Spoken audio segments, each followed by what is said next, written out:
Hello and welcome back to our study on the book of Revelation. I'm Pastor Nathan. I'm the pastor here at St. Paul Lutheran Church in Plainview, Texas. Today we are starting Revelation chapter 6. Revelation chapter 6 is the beginning of the visions portion of Revelation. Now, we've seen visions before. John has seen Jesus. Jesus has sent letters to the 7 churches. And John has also seen this sort of heavenly coronation scene that we saw depicted in chapters 4 and 5, where we see Jesus coronated, we see the throne room, and we see Jesus preparing to kind of unveil human history. What John now sees then is that unveiling of human history. What was sealed up by kind of Daniel in Daniel chapter 12, we see unrolled and is kind of laid out before John. Before we get into the chapter 6 and the 4 horsemen of the apocalypse and all that, we're just going to take up the first horseman, by the way, today. What we need to do is spend a little bit of time talking about what it means, what is going on with these visions. How do we interpret them? How do we take them? How do we then kind of apply them to what we're seeing going on in the world today? There are 3 sevenfold visions. So you've got the seals, the trumpets, and then the censer plate things, each kind of in succession, broken up by a couple of different visions that sort of do a break between them. The 3 sevenfold visions, as we're interpreting them, are a look at the space of human history between Jesus Christ's ascension, that is his coronation when he goes back to heaven, we saw that chapter 5, and then his return, which we'll see kind of more explicitly detailed at the end of the book of Revelation. Each one of these sevenfold visions is a different look at the same time period in human history. We've got 3 of them, which is sort of like a number of completeness, but then you've got 7 visions inside of each of those 3 visions inside of like the bigger, you got 7 visions inside of the 3 different, kind of sets of visions, which full and complete versions of human history, each with a different focus, each with a different emphasis. And as we go through the different sets of visions, we'll spend a little bit of time talking about their focus as we conclude each section. So for this first section then in chapter 6, we've got the trumpets. And what opens up the trumpets is one of kind of the most portrayed events in, or visions in Revelation. You got the 4 horsemen of the apocalypse starting off this. So Jesus opens a seal and John sees a white horse show up. What's going on with this first horseman? So a lot of art has spent some time with this. You've got some television shows that have spent some time with this in recent human history. I'm thinking about the television show Supernatural. These are some of the most kind of looked at visions that John sees. And what we do with the first horseman is going to set us up for the other 3 that are coming later on. So what are some things about this first horseman that we notice? Well, the first is he's riding a white horse, he wears a crown, he has a battle bow, and his purpose is to go conquering and to conquer. What do we do with this? Who is this? Some early commentators on Revelation connected the first horseman of the apocalypse to Jesus. Mostly because Jesus rides a white horse later on in the book of Revelation, which we'll get there later and talk about that then.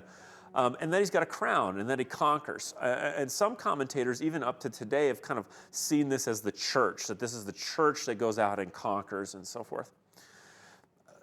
There's a few problems with that interpretation. The first is simply this. While there are some kind of loose connections between how Jesus is described and how this horseman is described, one of the problems with it is the weapon that he uses. Jesus, whenever he is depicted in the book of Revelation, he's got a sword. If he has a weapon at all, he's got a sword, not a bow. And that sword we know is the double-edged sword of truth, the law and the gospel.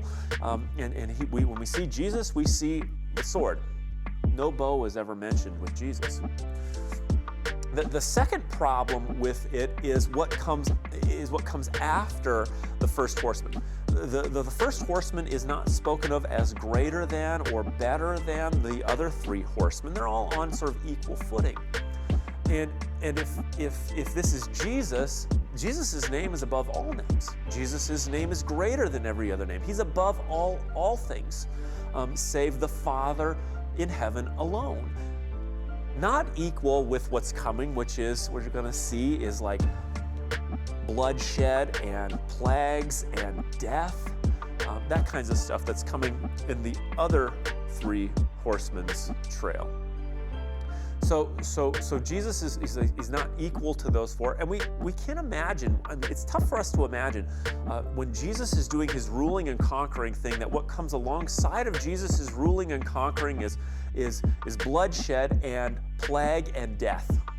It's just not how Jesus is depicted in the book of Revelation. Yes, Jesus conquers his enemies. Yes, Jesus puts his enemies under his feet. But we don't see ever connected with Jesus, the continuing thoughts of plague and death as a part of his righteous rule and reign over his people, because his people are depicted. We're not separate from what's going on in chapter 6. God's people are. This is for all of humanity, including his people, will experience these things. So it's probably not Jesus, and then by inference, his church. So what is it? Well, the first thing we notice is he's got a crown.